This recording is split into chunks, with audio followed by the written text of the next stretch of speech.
कोई भी चीज दो घर की, किसी को भी दो, एक बार पति पत्नी आपस में परामर्श जरूर कर लो। परामर्श कर लो, कोई दिक्कत की बात नहीं है, लेना देना तो लगा रहता है। पति पत्नी परामर्श कर लो आपस में, और परामर्श करके पत्नी का धर्म कहता कि पति को आगे कर दे, कि लो दे दो। अच्छे काम में तुम देख तो रही हो कि किस काम में दे रहा है, किसको दे रहा है।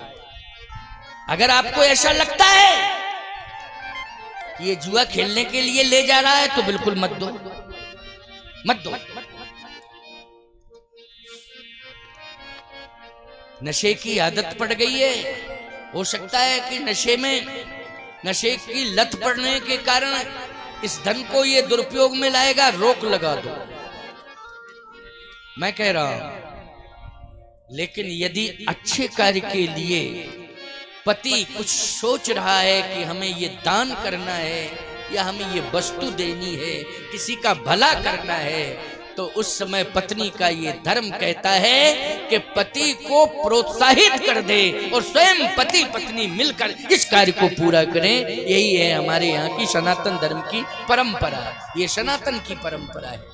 आज इतना बड़ा यज्ञ हो रहा है, इतना बड़ा कार्य हो रहा है, बोलो पति पत्नी के सहयोग से हो रहा है कि नहीं हो रहा है? जल्दी बोलो, हो रहा है कि नहीं? मंडप के जब प्रतिष्ठा हुई तो दोनों बैठे यजमान बन के, पोथी पूजन में दोनों, यज्ञ मंडप में दोनों। ये परंपरा किसकी है? सनातन धर्म की। किसकी परंपरा है? जल्दी बोलो। सनातन धर्म की परंपरा है ये।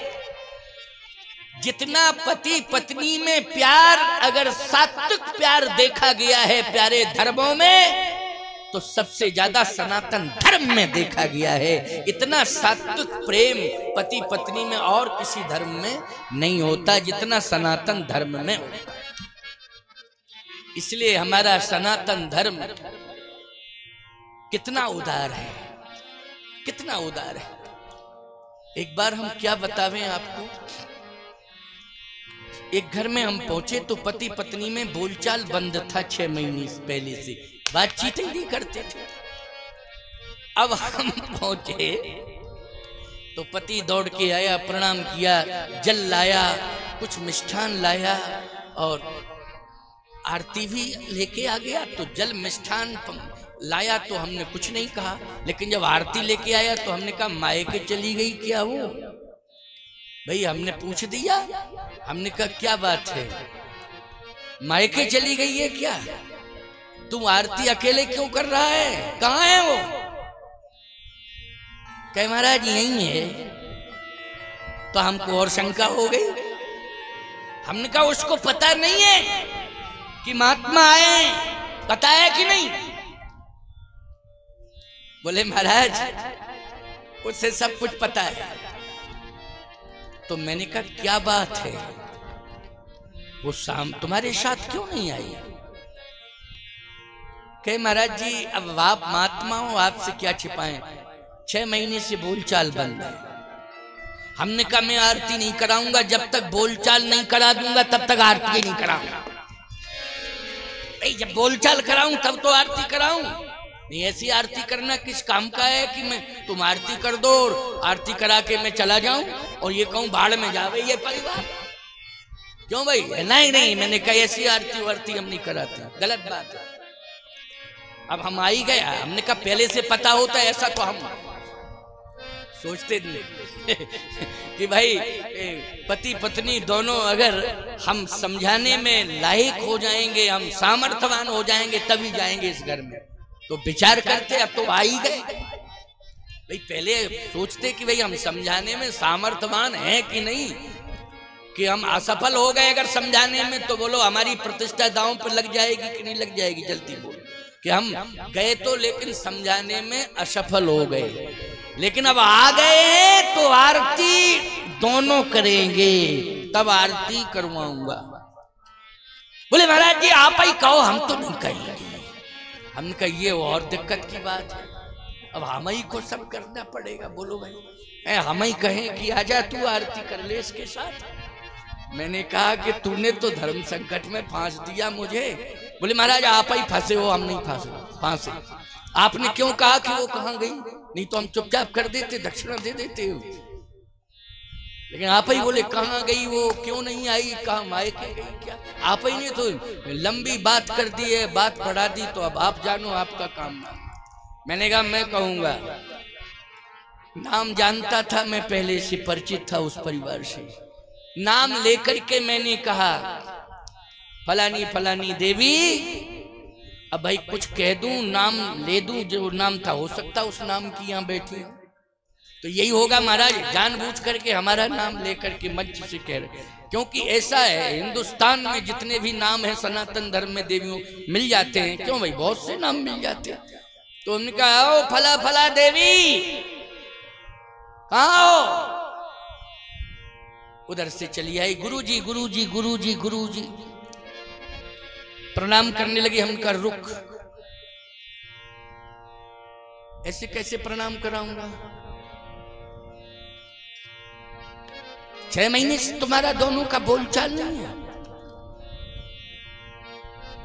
गलत।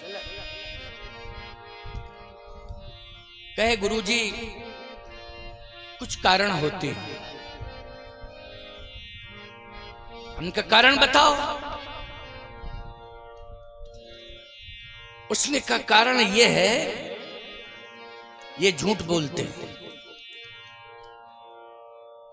झूठ बोलते हैं। हमने कहा तुम झूठ क्यों बोलते हो? बोले महाराज झूठ कुछ नहीं बोलता हूँ, धंधा पानी कुछ ऐसा करता हूँ कि कभी कभी परिस्थिति आ जाती है तो बोल देता हूँ। अब धंधा ही करता हूँ तो कुछ ना कुछ कभी कभी आवश्यकता पड़ने पर बोल देता हूँ। वैसे मैं झूठ नहीं बोलता हूँ। ऐसा नहीं है कि मैं अकारण में झूठ, कोई कारण पड़ता है तो महाराज जी बोल देता हूँ। और यदि ऐसा ये चाह रही तो धंधा चौपट हो जाए, हमें क्या लेना।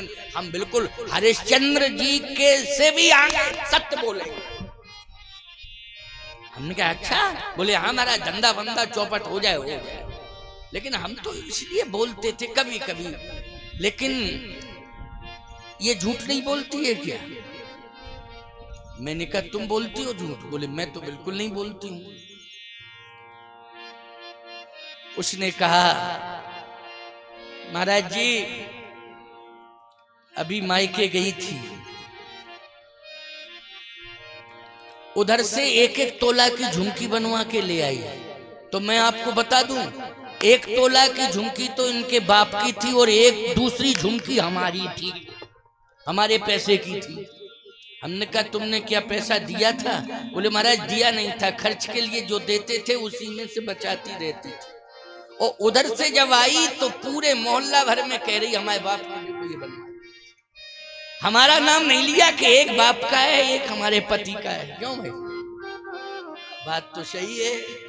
लेकिन फिर भी मैंने कहा कोई बात नहीं, कोई बात नहीं, चलो इसके बाप है, हमारे भी बाप है भाई, इसके बाप है महाराज जी। तो मैंने कहा सोच तो तेरी बहुत अच्छी, मेरे भी बाप है वो, लेकिन फिर भी ये भैंसी क्यों बैठी रहती है उदास? उसने कहा महाराज जी वैसे तो ये बात ठीक है, ये कह रहे हैं कोई बात नहीं, मैं झूठ बोलती नहीं हूं, लेकिन अगर ऐसा लगा है तो मैं प्रतिज्ञा कर रही हूं कि झूठ नहीं बोलूंगी आज के बाद। उसने कहा मैं भी नहीं बोलूंगा झूठ, मैं भी झूठ नहीं बोलूंगा। पत्नी बोली बोले तो, हेलो बोले तो? उसने कहा जिस दिन बोलूंगा, सौगंध खा रहा हूं स्वामी जी की, चित्रकूट से आए हैं कामदगिर पीठाधीश्वर, कांतानाथ सिद्ध देवता हैं, सौगंध खा के कह रहा हूं कि झूठ नहीं बोलूंगा। और जिस दिन झूठ बोलूं उसी दिन चित्रकूट जाकर के कांतानाथ जी के चरणों में प्राण त्याग दूंगा कि प्रभु अब मैं आपकी शरण में आया हूं, आपकी शरण में प्राण त्याग रहा हूं। लेकिन अगर तू झूठ बोली तो?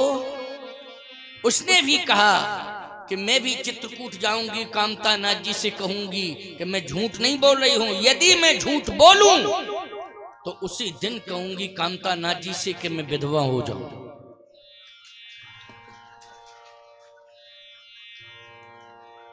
अब बोलो भाई। खैर इधर तो सब सती सावित्री बैठी है, कोई दिक्कत नहीं। हम तो बाहर उधर की बात कर रहे हैं, बहुत दूर की बात कर रहे हैं। यहाँ तो सब देखो इतनी श्रद्धा पति के प्रति, संतों के प्रति, और घर में मेहमान आ जाएं तो उनको भोजन बनाना, खिलाना, पिलाना, सम्मान करना हम देख तो रहे हैं। हम तो कहते हैं कि घर घर में यही परंपरा होगी, लेकिन विचार करना है कि प्रेम से रहना है, किसी भी प्रकार का कोई भी तकरार नहीं होना चाहिए। सनातन धर्म में यही विशेषता पाई जाती है कि भारत की नारी अगर सबसे पहले समर्पित होती है और अर्पित करती है, अपना समर्पित करती है, तो पति के चरणों में करती है। और पति के चरणों में जब अर्पित और समर्पित हो जाती है तो याद रखना, जगतपति अपने आप उसे कृपा पूर्वक स्वीकार कर लेता है, आशीर्वाद दे देता, कितनी कृपाएं दे देता है, जो वो मांगती है भगवान वो दे देते हैं। जगतपति प्रसन्न हो जाता है, इसलिए उसका नाम है जगतपति। क्या नाम है? ईश्वर का एक नाम क्या है? जगतपति। तुम्हारा भी वो पति हो, हमारा भी वो पति है, पुरुषों का भी पति है, स्त्रियों का पति, बाल बच्चे जितने अबाल वृद्ध नारी सबका बोलो वो क्या है? पति है। इसलिए उसको कहते हैं जगतपति।